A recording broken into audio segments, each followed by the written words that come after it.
Welcome to the show. I'm Jason Whitlock, and I'll tell you why I think Jason Garrett should be on the hot seat. And I'm Colin Cowherd, and I'll tell you why I'm still not buying the Celtics as a real threat to Braun. Speak for yourself starts now. 13's not enough? What's it got to be, 30 in a row? I mean, my God, the Celtics are on fire. All right, hello and welcome.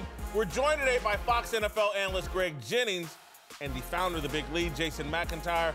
Let's start in Dallas, where the Cowboys will look to rebound this week against the Eagles after an ugly loss to Atlanta last week. Toward the end of the game, Dallas corner Orlando Scandrick got heated with Jason Garrett, but claims he meant no disrespect to his head coach, saying, quote, "Me and Coach Garrett was having a passionate conversation, and he just listened. And I told him that we need to finish games. I don't care if we're up 20 or down 20. Cowherd, should Garrett be on the hot seat because of the Cowboys' disappointing season?" No. Slow down. Mike Tomlin had back-to-back 8-8 seasons. Tom Coughlin in between the Super Bowls had an 8-8 season. What are the Cowboys that we didn't expect? They're slightly better than average. How did we go from talking about Jason Garrett to Super Bowl even being in the by the way, do you think those guys would win Super Bowls without, like, Ben Roethlisberger and the New York Giants history?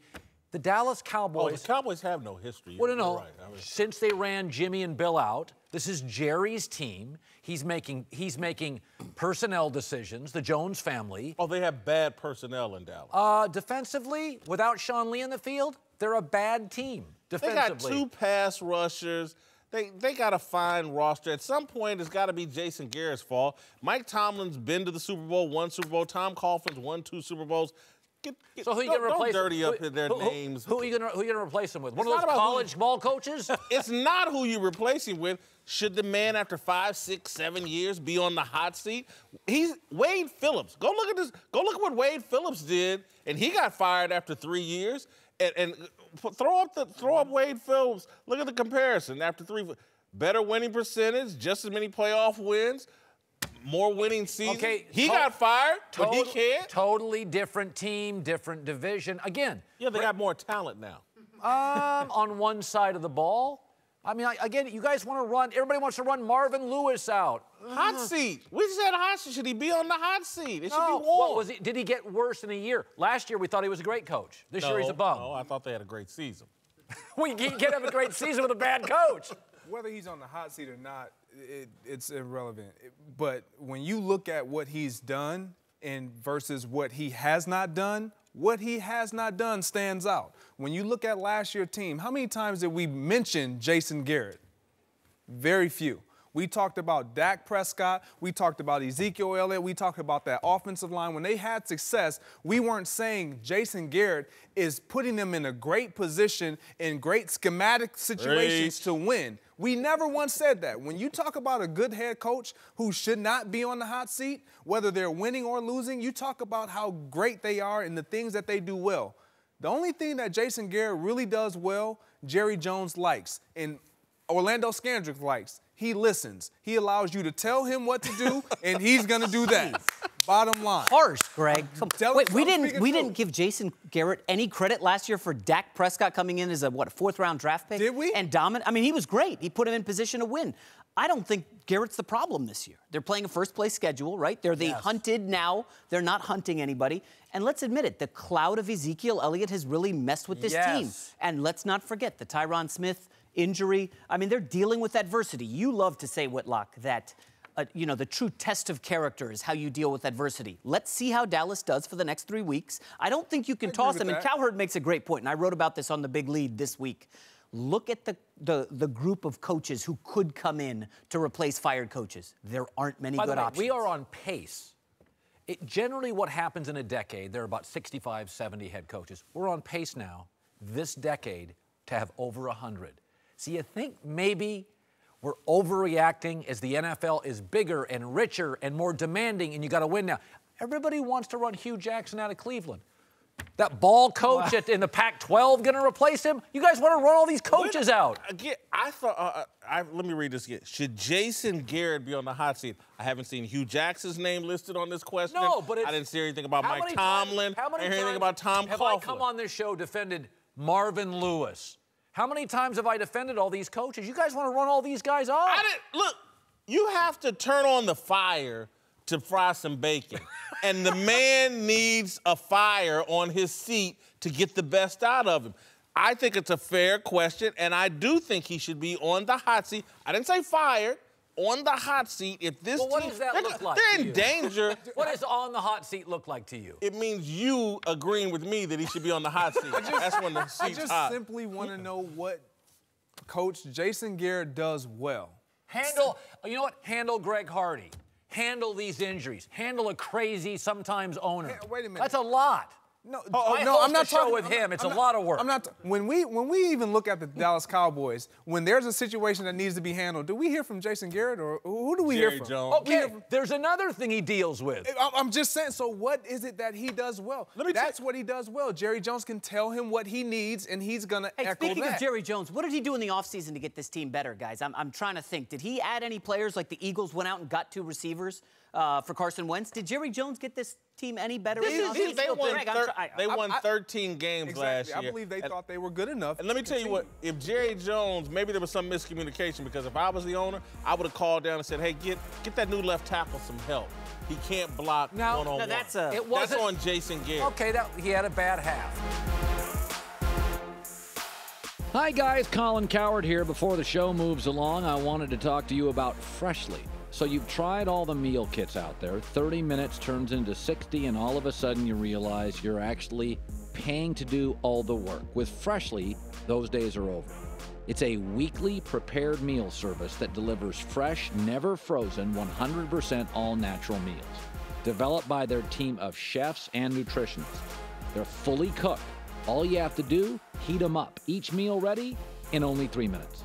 No more worrying about what's for dinner. No shopping, no chopping, no cleanup. Also, no artificial ingredients, preservatives, or added sugar. Delivery and takeout places are hit and miss. Why run the risk when you can have guaranteed quality meals with Freshly? Freshly makes it easy, no dishes to worry about. Be happy to get back an hour every day. Try Freshly today.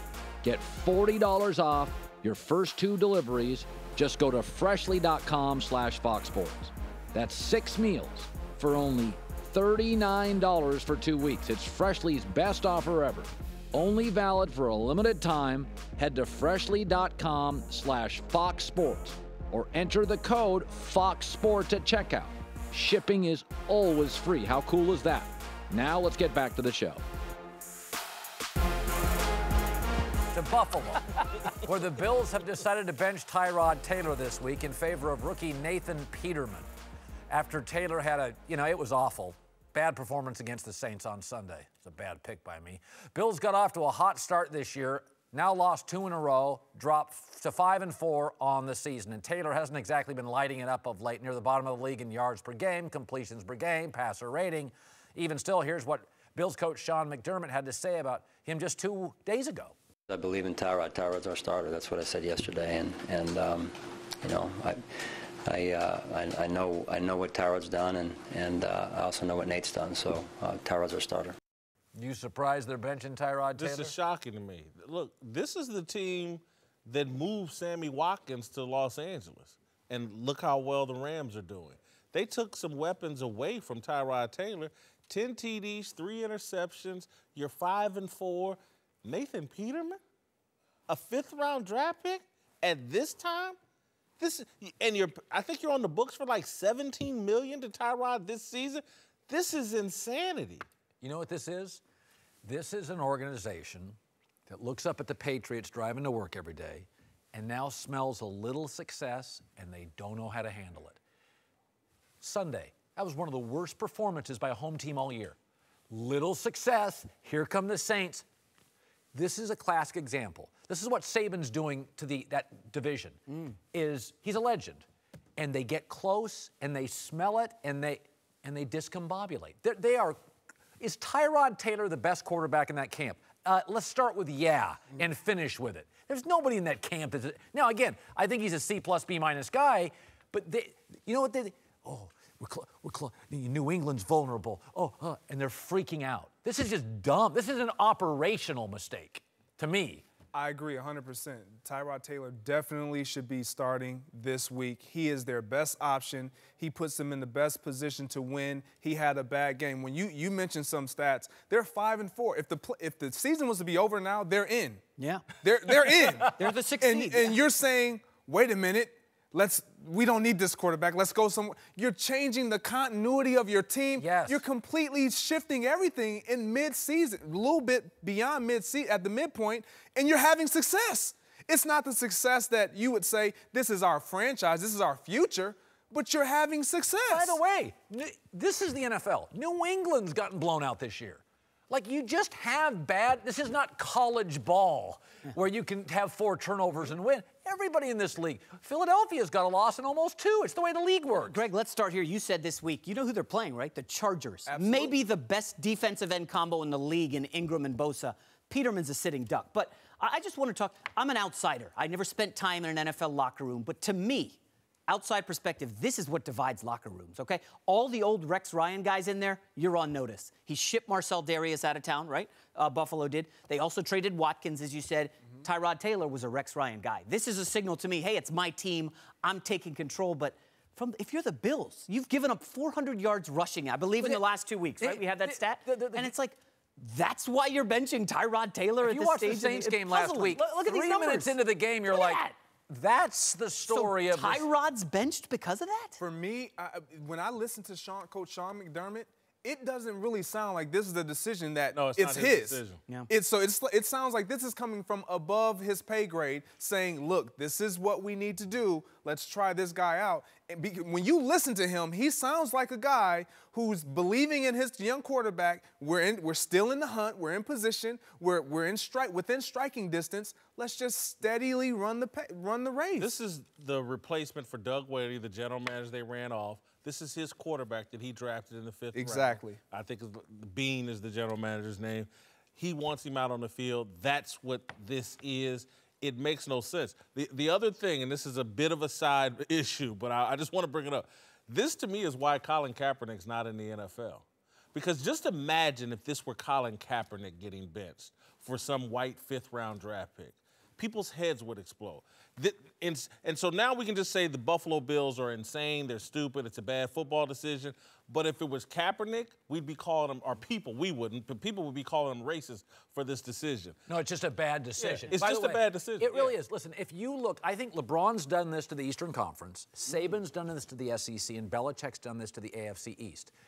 When you're in a division with a legend, you fire guys like Mark Richt from a conference. And then a year later, you're like, that was dumb. He was winning 10 games a year. The Dolphins, the Jets, and the Bills are running through quarterbacks and GMs and coaches and coordinators. Acknowledge, best quarterback, best coach, league history. If you can get in, like you said, if you go 9-7 and get in, and by the way, this is the year in the AFC to do that. Absolutely. The AFC's a mess. Buffalo it's the Belichick. You forgot a number. 17. They have the longest playoff drought in the NFL. 17 seasons. And you like to say, Colin, on your radio show, November's when the true colors come out. Yeah. We're talking about Jason Garrett on the hot seat. Dallas historically struggles. And now the Bills are going to bench their starting quarterback. This is what bad franchises do. Irrational moves like you're changing your socks. I'm going to dump my quarterback. I'm going to change my T-shirt. I'm out with my coach. One more thing to that. This is what a lot of new management does. Everything that was here before me is bad. Yep. And we got to get rid of it. Weed it and out. so, and all of a sudden, so the general manager may have been sitting there, damn, we're 5-4 with Rex Ryan's personnel. And maybe my narrative has been wrong about how bad things were before me. And so again, Watkins, Darius, now Tyrod Taylor. By the way, Tyrod Taylor's never given more love in his life than the last 10 minutes. Even in Buffalo. That's 10 minutes of Tyrod love. Hey guys, it's Jason McIntyre. Are you ready to save money and play more games? Then let me introduce you to our sponsor, GameFly. GameFly is the best way to buy and rent all your favorite games. At GameFly.com, pick your favorite games and have them mailed directly to your door. GameFly is the leading video game rental service with over 9,000 titles to choose from. With GameFly, you can try your favorite games and movies before you buy. Plus, you keep the games as long as you want. You'll never have to worry about late fees, and you can cancel at any time. They now offer movie rentals on GameFly too. Go to gamefly.com/speakforyourself and start your free premium 30-day trial today. That's gamefly.com/speakforyourself. The premium trial allows you to check out 2 games and/or movies at a time. You can only get this offer by visiting gamefly.com/speakforyourself. Now go sign up and start playing all your favorite games absolutely free for 30 days. Now joined by the voice of college football here, Joel Klatt. Let's move to Columbus, where Ohio State bounced back on the field in the rankings this week. Moved up 4 spots to number 9. Destroyed Michigan State. I mean, it was ugly. Still a lot of football left to be played. It's not inconceivable that a 2-loss Ohio State team, or Auburn, by the way, could work their way back into the top 4. Whitlock, Buckeyes beat Michigan, Wisconsin. Should be in the playoff hunt? I don't think so. I'm going to stand by what I said, and I watched the Michigan State game, thoroughly impressed. When Nick Bosa's on the field, that defense is different than when he's not, and I think that affected the Iowa game. But if you get blown out twice, I just think no. There's the regular season should matter more than that. If it was just 2 losses, but they got drilled twice, I say no. Generally, I agree with you, as you saw in that promo. I don't think anybody is going to go undefeated. I think Alabama is going to lose at Auburn. No. So here's my question. Now that you used to play 25 years ago, 30 years ago in college football, you played 11 games. Now teams are playing 12 and a conference championship and more. As college football has become scholarships everywhere, conference championships, an extra conference game, is 2 losses, should it be a death sentence? Blowouts. By the way, Ohio State led Oklahoma by a field goal with 3 minutes left in the third. Why? Colin, they've lost 2 games by a total of 46 points. Penn State's lost 2 games by 4 points. But unfortunately, Whitlock, Ohio State is going to be in this at the end, and it's because they're going to win the best conference in the country. If they win the Big Ten championship, beat undefeated Wisconsin, Joel, the Big Ten's the deepest conference without question. It is the deepest. Listen, I don't disagree with that. I do, but continue. I think that the East Division is the toughest division in football, college football. I will tell you that it didn't matter for Penn State last year, so that the argument for Ohio State, even as a conference champ, I'm of the belief that you should have to win your championship in order to go to the playoff. Okay, so with that being said, you look at the scenario where Bama, Clemson, and Oklahoma win out and Ohio State wins out. Well, now you've got an argument basically between, let's just throw in USC as a Pac-12 champ, Miami as a 1-loss ACC non-champ. It's going to come down to those 3. And so the fact of, well, should they or shouldn't they? Vegas will tell you that the likely scenario at the end of this season is that Ohio State will be sitting there in a debate with a non-conference champ in Miami for the 4th spot. I don't know if they should or shouldn't. I think getting blown out twice is bad. I understand that. I think USC would probably have a better argument, but the playoff committee clearly doesn't value USC or the Pac-12 What are the good USC wins, Joel? Okay, they don't have a great Stanford resume. is not a bad win. Okay, couldn't Miami? Let's say the 2 teams that are left out are Wisconsin and Miami. Okay. And they end up like 5th and 6th. Well, maybe if Miami didn't schedule Arkansas State and Toledo, maybe That's interesting. Wisconsin didn't schedule, I'm not make sure I get this right, Florida. Atlantic. Yeah, and Utah State. Some of these problems are solvable if you get on the phone and you dial up a competitive team. Oh, and some of these problems are solvable if you don't get blown out on the field twice. I'm telling you, it's going to be a very interesting, because again, like I said, Vegas will tell you that the likely scenario at the end of the season, based on who would be favored in all the games down the stretch, that it's going to be Bama, Clemson, OU kind of in as conference champs, and then a Miami-Ohio State debate at the end of the season. Everybody here loves college football, right? Yes. Isn't our big complaint about college football too many Mercers and Citadels on the schedule? Oh, 100%. Listen, and UNLV and Army on the schedule, I agree. Get them off the schedule. Okay. Ohio State play UNLV and Army. Okay. Couldn't I make the argument, though? Not Mercer or the Citadel. Couldn't I make the argument, though? UNLV play. The committee is sending a message. Schedule tougher games. You can lose them. It's not a death sentence. If that's the messaging by the committee, I love the sport. My knock on it is There are like 4 SEC games this week. Don't even have a betting line. They're such blowouts. That's true. What's the fad with beating up the SEC? I don't understand. Well, this. for one, everybody loves to beat up the SEC. Hold I don't on, get why. hold on. Because one, their conference is not very good. Why? The middle of their conference. The middle and just awful. watch some of the middle of their They're going to fire 7 coaches. Secondly, they play 8 conference games to everybody else's 9. They're in the ACC. That's a problem. Think of it this way. Mississippi State right now is ranked somewhere in the teens, and they're the only team in the country that plays 4 non-conference opponents, and none of them are Power 5. So they're the only team in the country that plays 8 Power 5 games, 3 Group of 5s, and an FCS. Yeah. So when you beat Mississippi State and you're Alabama and that's all of a sudden a quality win, forgive me if I don't run and carry the SEC banner. I watched the game, and I do think it was a quality win. Of course you but do. but again, Iowa is a quality win for Wisconsin. In honesty, Joel, Wisconsin and Alabama, their resumes are closer than you guys think. If you look really in depth, very similar. Alabama hasn't beaten anybody. Okay, SEC isn't what it was 7 or 8 years ago. Okay, here's the data backs that up. So you can hold your face all you want, but that's just the truth. Okay, so you don't like that Ohio State is getting almost a historic because they're Ohio State. And you have complained this year that Clemson's getting love because last year they're in the championship. Won the championship last year. This begs another question. Should we as voters consider Alabama's recent history, Clemson's recent teams, Ohio State's ability to win big games? I don't think so. I think because that's what you're kind of complaining about. That we're giving Ohio State a break based on their Ohio State. College brand football recognition is too matters, cyclical, right? And when you ask any coach in the country, each team's life is just 12 months long. You know, and to me, you shouldn't reward one team based on what previous players did at that school. Right. I just think. What if previous players are on this team? No. Okay, I'm just asking. No. Hey, welcome back. Joined now by Fox NBA analyst Chris Broussard, my co-host on the herd, Christine Leahy. Let's move to the National Basketball Association. Big game tonight, by the way. Big game tonight. And the Boston Celtics last night continued their hot start. Kyrie Irving put up 25 in a win over those rugged Nets. Boston now won 13 straight, but will put their streak on the line tomorrow night against the NBA's second-best team, the Warriors. Yeah, they're pretty good. Whitlock, you buying the Celtics as a real threat to the Cavs? You have to at this point. They've won 13 straight. Clearly, to me, other than Popovich, maybe they have the best coach in basketball, and you could make an argument he may be the best coach going. I'm just never.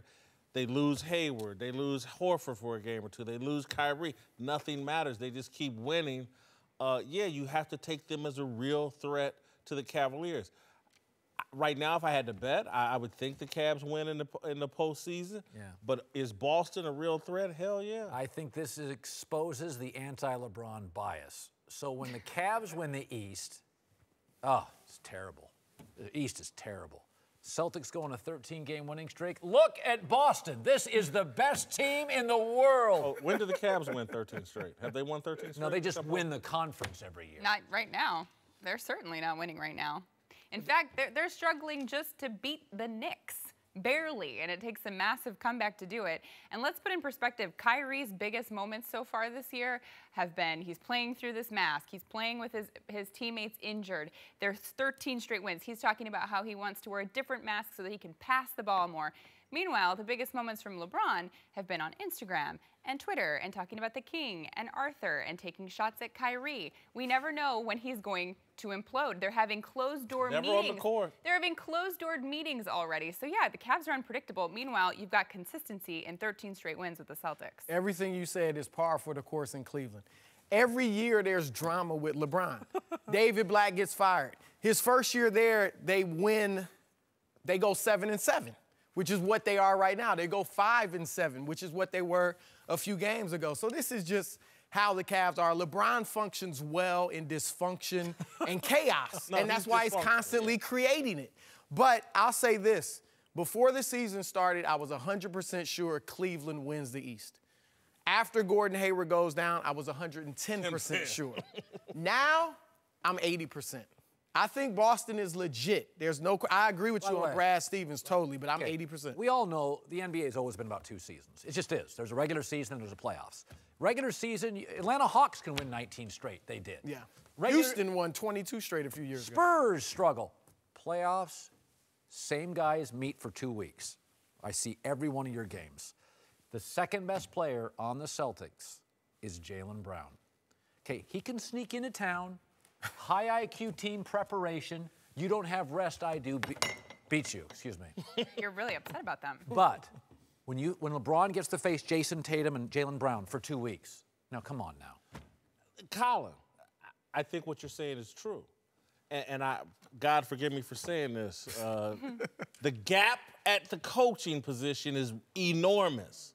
And I think that makes a difference. LeBron is the coach of that team. Yes, versus Brad Stevens.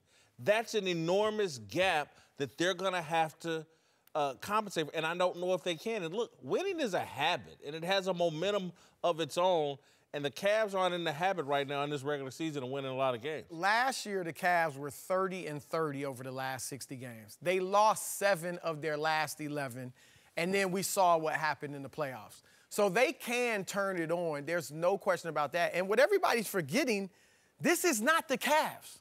The Cavs traded their second-best player, and the guy they got to replace him is hurt. So we won't know much at all about the Cavs until Isaiah Thomas gets back. And that's the other thing. This Isaiah Thomas thing, listen, the Cavs have a lot of issues on paper. It's like they're old. You're going to ask, like, stars to be role players, bored. But we should also acknowledge Isaiah Thomas is a tremendous player. Now, he's not 29 a game, Isaiah. He's not. But he's good. He's an elite scorer in the NBA. He's also coming off of massive injury. You have no idea what he's going to be like when he comes back. Then you have to worry about they already have chemistry issues. Now you insert him into that, which disrupts things even more. And to your point, yeah, they just turn it on, and that's just what the Cavs have shown us year after year. But at some point, can you rely on that? Or that's going to get old. That wears you out. If they don't want to be tired by the time the playoffs come, they're going to have to go into overdrive. But too late. Isn't this a topic we had a year ago? And the year before that, and the every year before that. Like, but at LeBron, some point, it's going to get old. But old or not, LeBron's still the best player in the world. There's a conversation about Cleveland, but the new ingredient is Boston. Boston has the third, fourth best player in the league. Yes. Third or fourth best player in the league? Kyrie. He's right not now, that high. He's good. Look, if they keep doing what they're doing, he's going to win MVP, no, Chris. James Harden's the MVP right now. There's no question about that. Over James a man Harden's numbers are – Kyrie Irving's PER is 22. That's like 30th in the league. 13 straight, but that's more Brad Stevens. Kyrie is great, don't get me wrong, but third or fourth player, also, best player in the league. NBA is not just about having the best player. LeBron was the best player in the league in Cleveland before he left. He couldn't get anywhere. Who's your second and third and fourth best player? You don't win in this league unless you have a third elite player. All right, welcome back to the show. Chris Broussard and Christine Leahy are back. Let's move to college basketball and the ongoing fallout from the UCLA shoplifting scandal. LeAngelo Ball and the 2 other Bruin basketball players returned from China last night, where they had been detained after being arrested last week. The incident sent ripples all the way to the White House, with President Trump intervening on the players' behalf. Today, Coach Steve Alford announced the players' punishment. 3 young men will remain suspended indefinitely from our program as we work through the review process with the university's Office of Student Conduct.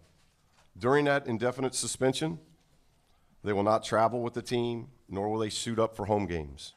Cowherd, I'm a big Steve Alford fan. He's from Indiana. He's just like me. Indefinite suspension. I mean, those don't last very long. Should they have been expelled? Yeah. Yeah, this on so many levels is such bad judgment. I think it's a perfect time to launch yourself away from the Ball family. I was really disappointed last week when this happened, and they asked LeVar Ball, they said, what do you make of this? And you'd put UCLA in a horrible light. And he said, it's no big deal. He was probably talking about his son. It was a huge deal here. He had no sense of how big a deal this was. And I got to be honest with you. This is on so many levels. This was not like shoplifting a Tootsie Roll or a Heath bar. This was going into multiple high-end stores, almost like it was a game plan. And theft, 3, 4 stores, security, international. You should be so honored to go on a road trip as a college student. And there was just hubris and arrogance, no apology, no dignity. I think it was an egregious mistake, and I would expel him.